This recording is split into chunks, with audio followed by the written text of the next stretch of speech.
Publishing is in massive trouble. We covered the other day with a couple of indie creators talking about the book market and just how it's flooded now.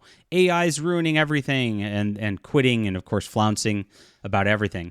But I don't think that's the case. Upon my research that I've done this week, I have not seen that AI has really hit the fiction book market very much at all. It's hit a lot of nonfiction, but not the fiction book market. And so we have a lot out there. And of course, books are flooded on Amazon. They have been for a long, long time. There's so many. There's the algorithm writer crew that like dominate the top of like military science fiction and fantasy that kind of just regurgitate the same book over and over again without AI. That's been out there for a long, long time. And so it's always been stacked for independent authors to try to cut through the noise. You have to build your own platform and you really have to do your marketing full time, which is why I do this YouTube channel. I always say I'm not a YouTuber. I am a science fiction writer first, and I always drive people to my books, to my newsletter in the description, and also to my Valiant Frontiers, which is out right now. And we're crowdfunding this. This is a trilogy of science fiction in its classic manner. I didn't write the algorithm. I didn't make generic space marines just being gruff and fighting. I made really in-depth characters that have a big penchant for exploration. And of course, I'm trying to evoke that sense of wonder, that sense of heroism that the golden and silver age of science fiction used to have. And so I wrote a full trilogy to bring it up front for you so you can really get to know these characters over 3 books and really watch them progress through each story. Now, the coolest part about all this is each one of these has its own science fiction concept. They go to a planet, they explore, they deal with a scenario that's going on there. And then, of course, they move on to the next book, much like classic science fiction serials as well. So check these out. This is wonderful stuff. If you really want to get some good sci-fi fix, support our channel today. Back it. It's in the description below. Valiant Frontiers. Thank you guys for being here, and thank you for all the support you've given us so far. All right. So, yes, mainstream publishing authors are also sounding the sales that book sales are in the gutter. And so while a lot of independent authors have been coming to me venting their frustrations beyond the ones that actually were making the videos on it that we covered, there is a problem in sales for books, and it seems to be a lot beyond what was going on with what they're saying, just like the market's too competitive, etc. There seems to be a bit more than that. Now, that all is true as well. There are 1.9 million books coming out per year. That's a lot. And of course, all of those books stay up in perpetuity now as ebooks. So you're competing against, 2 more million books this year, 2 more million books next year, etc. And that's only going to increase as time goes on. But with that, there are some other signs that are going on as well. So Silvia Moreno-Garcia is actually a long-time sort of publishing sci-fi and fantasy diversity hire who has been part of mainstream publishing establishment for a long time. And she started talking about the situation that was happening with book sales going on as well. And what's interesting is when you look at it from a traditional publishing perspective, they actually thought that there was an Amazon boycott going on, that people were not buying things because of social justice causes in an Amazon boycott. And she's like, that's actually not the case. I'm like, I didn't even know there was an Amazon boycott going on. So that definitely didn't hit this side of the aisle in terms of perception whatsoever. That doesn't seem to be what's happening there. Like I said, indies are just talking about like the market's flooded with too many indies, which is pretty interesting.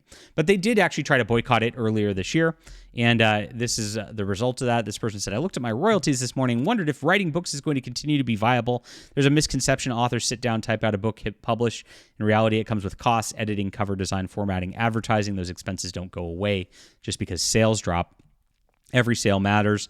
I know why people are boycotting Amazon. I understand their reasons. If you believe in the cause, you should follow your convictions. But indie books and small businesses struggle. Please buy my books anyway, is what this person's saying. And that's what's going on with that. Now, Moreno-Garcia said that basically, Moreno, I'll pull up her Garcia Patreon. I could spell right. And let's see. She actually talked about it in terms of what was going on. How do I actually just pull up her article? Where did it go? Boycott not likely. And here she talked about what she thought was the main real onus of things going on. So on Threads, a high number of self-published authors are talking about lower book sales, blaming it on the Amazon boycott. So again, that's, I guess, with the Threads. And there is a big Threads author community that I just don't get involved with because I don't want cancer. But the second of all, this is what they said. Traditional publishing sales are also down. In July, trade publishers reported a fall of 10% in fiction, 18% in nonfiction.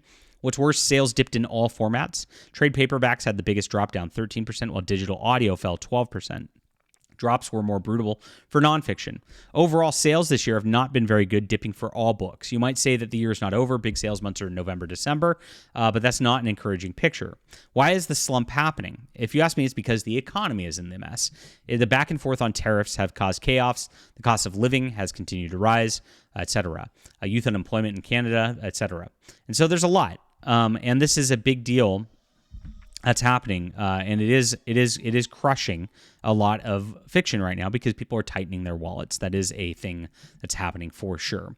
And with all that, you can imagine that this is going on across the board. I talked to the owner of a crowdfunding platform who actually runs this one, Fund My Comic, even though this is novels. And the owner of this platform told me that crowdfunding sales are way down across the board. Same thing. He's actually talked with printers. The printers say their orders are way down and that everybody's struggling all up and down. So people are moving from a point where they are spending a lot less on fiction as they're tightening their wallets, trying to just brace for whatever's coming with like the economic downturn that's been really happening for the last couple of years, but they've been punting it down the road and just hiding it for a long, long time. And I think it's finally hitting people's wallets well enough. So I do think we're in just an economic point where there is a problem where it's like, okay, this is not a great time to come out with books. It is something that's the case. And this is definitely being confirmed by the mainstream. Now, Brian Keene said very similar. He's a horror author who talked about that. He said transpose it into horror. If a reader who used to spend $200 a month on indie horror titles is cut back to $25 a month because the cost of groceries, gas, and medicine has continued to rise, it doesn't take long for indie publishers to feel that pinch. When they do, the market contracts just as it has before. Very much the same thing. Everybody's talking about this across the entire fiction world. Looks like sales are going way, way down as a whole. It doesn't really have to do with them being spread out more among more titles coming out, like a lot of the indies we're talking about. It has to do with people reading less right now. And hopefully it does bounce back. We saw a giant increase in COVID. A lot of authors jumped out of COVID because there are a couple things. One, everybody was at home, so everybody had time to write books. Two, everybody was at home, so everybody had time to buy and read books. And so that's what they were doing over and over and over again. It was like a giant boom because nobody had anything else to do. And of course, that all tapered off. Plus, now the economy's bad. We're just in for a slump at this point. And that's where the market's at. So what do you do as an author? Because I know I have a lot of author readers and viewers on here. Hello, guys. Welcome. Well, if you're really into this, you have to just slog through it. Grind, work, not care, and don't get frustrated. And if you are frustrated by it, maybe this is not a business for you because this is not a business where even most people make money. The bottom 90% of books, that's 90% of 1.9 million books. So 2 million books, 1.8 million of those will not make $1,000 in sales, period. And so if you're planning on being a career at this, you have to go above and beyond, and you have to learn how to market yourself. You have to learn how to build platforms. It's beyond a full-time job. Ask my wife. It's like 2 full-time jobs doing this. It's annoying. I'm on a Saturday recording, and she wants me to go out to the zoo right now with the kids, which I'm going to do. But just know that is what we have to do to go forward. All right, leave a comment down below with what you think about this. Hit the like and subscribe button. Please, guys, check out my Valiant Frontiers. This is my crowdfund project right now. Obviously, I am an author and surviving off of this, and I would love for you to check this and get in on this wonderful science fiction trilogy. And it is done. It's complete. It's wonderful. It's my favorite thing I've ever written in my career, and I appreciate you guys being here. We'll be back.